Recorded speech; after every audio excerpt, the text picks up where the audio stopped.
These are all the things I find essential to go canoeing slash kayaking.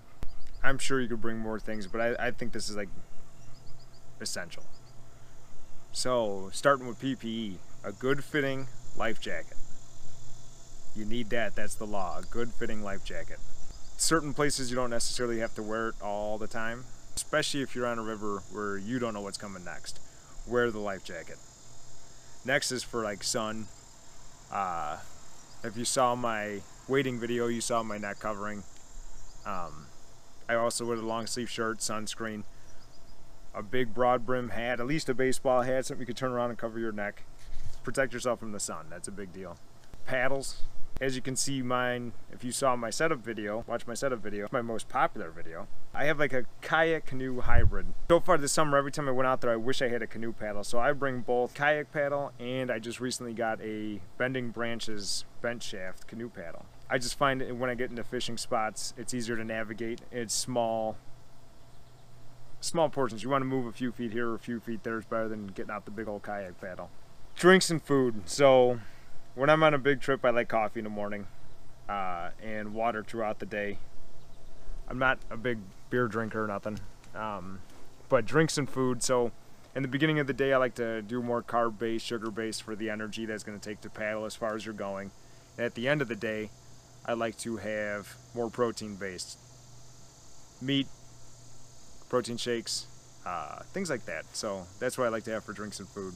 Proper tie-down, and I mean whether you're using the bed of a truck or roof racks, proper tie-down. Make sure you got good roof racks if you are going to use roof racks. Don't use cheap clip-on things where you can cause an accident. Get good stuff. You invest a lot in the kayak probably, and get good stuff. Make sure you tie it down safely. Pick a destination you can handle. I know raging rivers look awesome. Maybe they're not for you. Big lakes, big paddles across lakes. Maybe you should start small and work your way up to a long paddle. Portages, if you've never portaged before, and you pick a trip where it's a lot of portaging, you're gonna get frustrated, you're gonna be tired, and that's when you bring the extra protein. Good waterproof bag or box. I find that necessary because water finds a way to get into the canoe. It just does. It's on the bottom, and if you have cameras, if you have just delicate things, just get a waterproof bag. I also carry a waterproof box, and that is waterproof. I have tested that. Even if you're not expecting rain, it seems to show up at some point. Water shoes or waders. I usually, in the warmer months, wear just water shoes or no shoes. But come early spring, late fall, I'll have waders on just to stay warm and dry. Flashlight. I don't leave home without a flashlight. Things run late, you run into problems, and you can't see. Everyone's got them on their phones and stuff, but it's just not the same. Always have a good flashlight. I keep one in my canoe, my truck, all my backpacks. I have a lot of flashlights around. I'm always seconds away from a flashlight. A first aid kit. I bring a first aid kit. Hopefully you'll never need it. Hopefully all that stuff will go old by the time you need it. But bring it anyway. Brother-in-law that can't unhook a fish without slicing himself down to the bone. I'm not kidding. He was in the truck chat video. If you watch that, all 17 of you. He was in that guy cannot unhook a fish without slicing himself to the bone. Last year he just about ruined the best fishing night of the year.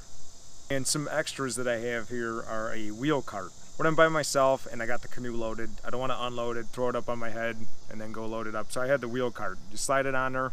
This one was cheap. Amazon, 40 bucks, maybe 40 bucks.